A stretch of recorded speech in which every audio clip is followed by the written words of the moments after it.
Bonjour et bienvenue dans Au cœur du sens. Je suis Audrey, coach professionnel certifié et auteur. Et dans ce podcast, je te partage un peu tout ce que j'ai pu apprendre dans ma vie pour trouver un sens à cette vie. Et pour cette semaine, je te partage une interview. Donc tu peux retrouver l'intégralité de l'interview sur YouTube. Et puis, c'est parti. Et pour l'épisode de cette semaine, j'ai le grand plaisir de recevoir Marine. Alors, Marine, c'est un coup de cœur, mais je me suis rendu compte que je dis souvent ça, donc que personne se vexe. J'ai beaucoup de coups de cœur, j'ai beaucoup plein d'amour dans mon cœur. Donc, mon vrai coup de cœur, une rencontre aussi simple qu'un message LinkedIn. Et j'avoue que depuis, je trouve qu'on avance bien ensemble. Je vais te laisser te présenter, Marine. On t'écoute. Ouais. Avant ça, je voulais te remercier vraiment pour ton invitation et gros coup de cœur aussi pour toi. Et c'est vrai que j'ai un petit peu de stress parce qu'en général, je suis plus intervieweuse que interviewée, mais je suis vraiment ravie de passer ce moment avec toi qui, je sais, va être génial. Alors pour me présenter, donc je m'appelle Marine, j'ai 28 ans et j'habite en Albanie. Euh, et j'ai toujours été passionnée par l'humain et plus précisément par l'histoire qui se cache derrière chaque être humain. Et donc, j'ai exercé en ce sens pendant 5 ans en tant que journaliste avant de me lancer à mon compte. Et aujourd'hui, je suis ce que j'appelle coach en communication authentique. Donc, plus spécifiquement, j'accompagne les coachs et thérapeutes à transformer leur histoire en aimant un client. Ok, et c'est vrai que ton cœur, ce qui te tient à cœur, au-delà du cœur, c'est l'authenticité. L'authenticité, ça t'est venu comment en fait? Passer de journaliste à coach, c'est quoi la passerelle? Finalement, avec le recul, je me dis qu'il y a très peu de... En fait, ça a fait sens. C'est-à-dire que à travers les interviews, j'allais toujours questionner pour chercher la vérité des personnes, vraiment ce qu'elles avaient vécu, qui elles étaient, en dehors de leur notoriété, parce que j'ai pu interviewer des grands noms, que ce soit dans l'entrepreneuriat, mais même des célébrités, etc. Et ce qui m'intéressait vraiment, c'est de savoir ce qu'elles avaient vécu, ce qui avait forgé en fait leur personnalité, qui elles étaient. Et au départ, je me suis lancée dans le community management quand je me suis lancée à mon compte, donc la gestion des réseaux sociaux, etc. Je me suis très vite rendu compte que ce que j'aimais, c'était mettre en valeur la personnalité des personnes, encore une fois, leur histoire sur les réseaux sociaux. Et c'était vraiment ça qui me plaisait. Et moi-même, j'ai expérimenté la communication authentique, c'est-à-dire que j'ai travaillé sur mon storytelling, mon personal branding, donc mon image en fait en tant qu'entrepreneur, en tant que coach, etc. Et ça m'a fait énormément sortir de ma zone de confort. Je me suis rendu compte que ça demandait ouais, beaucoup d'efforts pour à la fois montrer ces zones d'ombre, ces zones de lumière et en fait vraiment incarner qui on était parce qu'on a tellement envie de reproduire des modèles comme on voit sur les réseaux sociaux, etc. qu'en fait être soi-même sur les réseaux et même dans la vie, hein, c'est toujours très compliqué. Donc progressivement je me suis dirigée vers la communication authentique. Et finalement, j'ai retrouvé un petit peu la même chose que dans les interviews, c'est-à-dire qu'à travers les coachings avec mes clients, je vais aller les challenger, les questionner sur vraiment ce qui fait des personnes uniques. Justement, tu le dis bien, les réseaux, même la vie en général, on porte souvent des masques, on s'adapte, on se perd un peu parmi tout ça. J'avoue, moi, mon credo, c'est la connaissance de soi, donc ça se rejoint énormément. Qu'est-ce que, dans ta clientèle, qu'est-ce que tu remarques le plus en tant que frein? C'est quoi les freins que tu trouves le plus? La peur de se montrer, la peur de se montrer tel qu'on est, beaucoup du syndrome de l'imposteur, l'impression de ne pas être légitime et la peur de ne pas être, j'aime bien dire soit être trop, soit pas assez. C'est-à-dire que souvent, donc moi j'accompagne des entrepreneurs, donc c'est souvent ils ont l'impression que s'ils se montrent tels qu'ils sont, ils vont pas avoir l'air assez professionnels ou qu'ils sont pas assez qualifiés, euh, pas assez plein de choses, ou trop extravagant, trop plein de choses aussi. Et donc ça, c'est vraiment l- ouais, les principaux freins qui font que les personnes s'enferment et essayent de reproduire ce qu'ils voient sur les réseaux. D'accord. Il y a aussi du regard des autres ou pas? La peur Beaucoup, du regard des autres? Ok. Parce que c'est vrai que évidemment. c'est quelque chose qu'on rencontre souvent, d'autant plus chez des ados, le regard des autres. Mais c'est vrai que pour être authentique, c'est accepter le jugement et c'est vrai que c'est pas toujours simple. Toi, dans ton parcours, est-ce que justement tu as rencontré ces freins-là? Bien sûr. Euh, Déjà, je pense que de mon histoire, j'ai toujours été en quête identitaire. Je me suis toujours sentie très en décalage, etc. Donc c'était compliqué pour moi. Et justement, ce sentiment de pas être assez ou d'être trop bizarre. Et donc, énormément peur du regard des autres. Et forcément, quand je me suis lancée sur les réseaux sociaux pour mon compte professionnel, ça a été très, très challengeant pour moi. J'avais peur encore une fois, de pas être assez. Et surtout, j'avais l'impression que j'étais trop différente par rapport à mes confrères et mes consoeurs, qui étaient, eux, très experts sur les réseaux sociaux, etc. Et en fait, je me rendais compte que, par exemple, eux, ce qu'ils préféraient faire, c'était la création de contenu. Et en fait, moi, la création de contenu, pour mon métier, ça me parlait pas du tout. Et je me disais, mais c'est bizarre, j'ai peut-être pas choisi le bon métier finalement. Et en fait, moi, c'était vraiment aller chercher le fond des personnes et après le retranscrire sur les réseaux, mais ça se traduisait pas de la même manière que mes confrères et mes consoeurs. Donc, c'était très paradoxal. Et donc, je me suis beaucoup comparée par rapport à mes concurrents, par rapport à des gros comptes aussi, parce que quand on se lance sur les réseaux, on va aller se comparer à des entrepreneurs qui ont déjà un très gros business, qui ont déjà une très grosse communauté, etc. Et donc, on se dévalorise très vite. Et ça, effectivement, ça a été un travail qui a été très, très en profondeur et en fait qu'on fait quotidiennement, hein, parce qu'à n'importe quel stade, on a tendance à toujours se comparer. Justement, est-ce que tu te rappelles d'un déclic qui t'a permis aujourd'hui ou qui te permet plus aujourd'hui d'être authentique? Alors, authentique, je dirais que authentique, donc ça va vraiment être intégré toutes ces facettes, à la fois ses ombres et ses lumières. Moi, au niveau de parler de mes difficultés, mes échecs, ça a toujours été d'une facilité monstrueuse, je ne sais pas pourquoi. Par contre, ça a été mettre en lumière toutes mes réussites, mes valeurs, des choses comme ça, où ça, c'était beaucoup plus compliqué pour moi. Donc ça, je le travaille encore.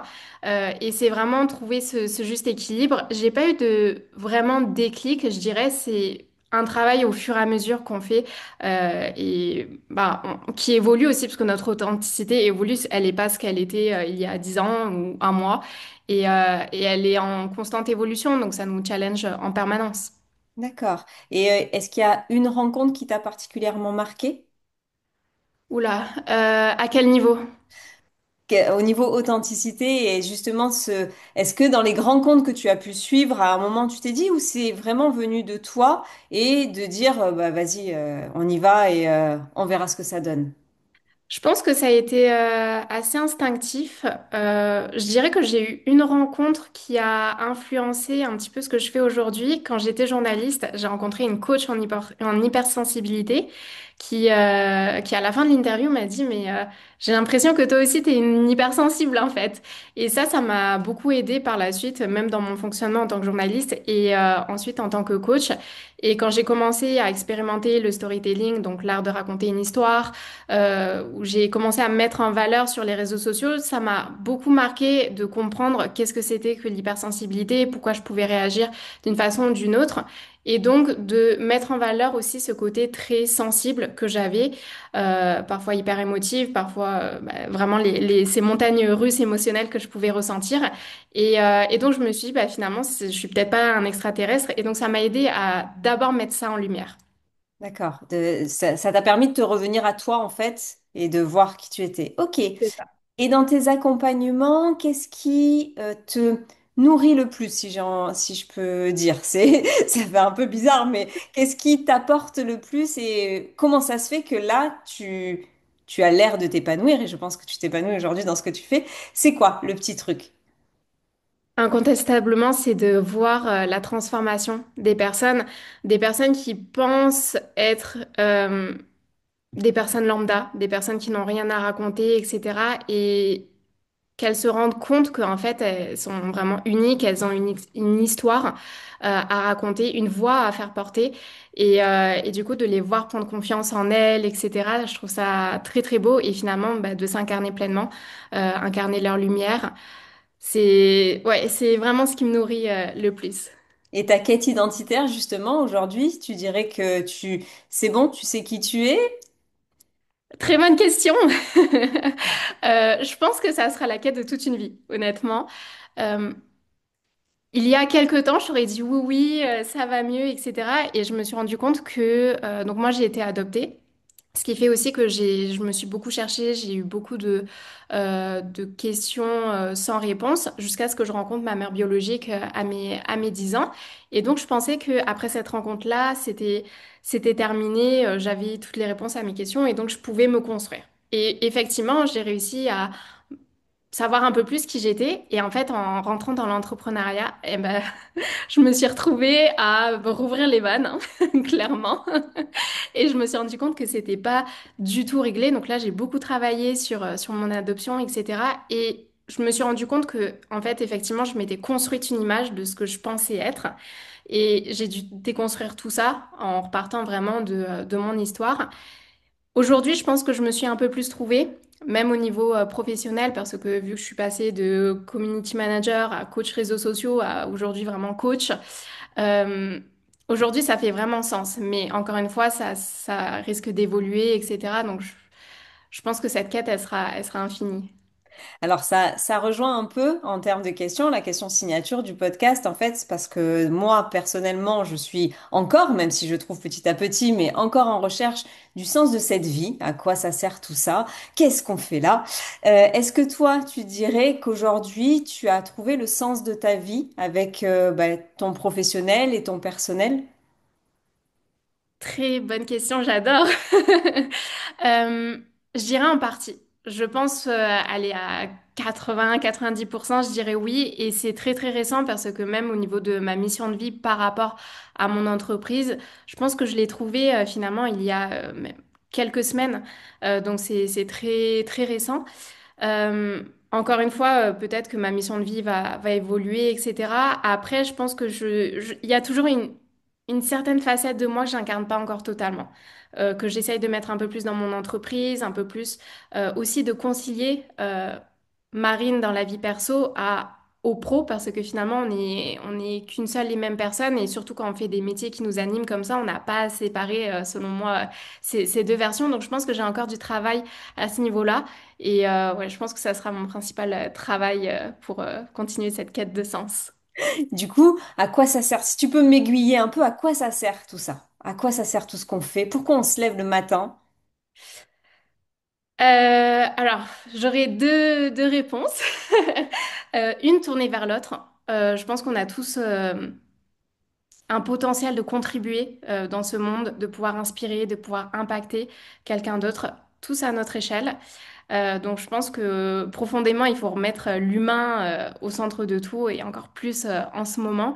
Donc on a, on a cette mission-là et égoïstement aussi, finalement, trouver cette paix intérieure. Bon, ça fait un peu très philosophique, mais je pense que c'est ce qu'on recherche tous. À la fin, un épanouissement qui soit pro, perso, et cet équilibre qui fasse on se sente accompli. Même si je pense que l'accomplissement et la notion de réussite, vu qu'elle évolue à chaque fois, bon, bah, on l'atteint jamais, mais justement cette quête de toujours vouloir explorer plus. D'accord, merci beaucoup. Si je devais te demander, parce que j'ai décidé de d'agrémenter un peu les podcasts de tips, parce que je les donne quand je suis pas en interview, et du coup je me suis dit, tiens, mes invités, ils ont sans doute des tips pour les auditeurs en termes d'authenticité, en termes d'être soi. Est-ce que tu aurais un tips à donner aux auditeurs? Comment est-ce qu'on peut faire? Alors moi, ce que je dis toujours à mes coachés au départ, c'est de faire une liste. À la fois, alors un truc très simple, c'est de demander par exemple à son entourage de lister toutes ses qualités, toutes nos qualités et tous nos défauts, et de lister ce pourquoi on les a vraiment marqués. Et ensuite, nous, de faire ce travail de quelles sont nos réussites, quels sont nos échecs, et d'aller vraiment creuser en profondeur qu'est-ce qui fait encore une fois, notre lumière et nos ombres, et aller explorer qu'est-ce que ça a comme influence sur nous aujourd'hui, comment ça va influencer nos décisions, etc. Euh, et aussi la question de se poser qu'est-ce qu'aujourd'hui on essaye de masquer pour plaire aux autres, mais qui profondément fait partie de nous. Waouh. Effectivement, tout un programme. J'ai adoré le simplement, tu vois, c'est alors on fait juste une liste, on fait Ouais. Mais après on creuse et on creuse. C'est Je ça. te remercie beaucoup, Marine. Est-ce que tu aurais autre chose à partager avant qu'on conclue cette interview? Non, écoute, je pense que tu as fait le tour, mais en tout cas, merci beaucoup. C'était vraiment très chouette. J'espère que j'ai pu bien répondre à toutes tes questions. Et en tout cas, merci beaucoup.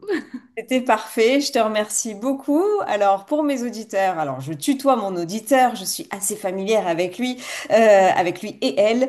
Je te remercie d'avoir écouté l'épisode jusqu'au bout. N'hésite pas à le partager, n'hésite pas aussi à liker le podcast, à mettre 5 étoiles sur les plateformes. Et puis comme d'habitude, je te souhaite une bonne journée ou une bonne soirée et je te dis à la semaine prochaine pour un nouvel épisode. Bye bye Marine. Merci, ciao, ciao.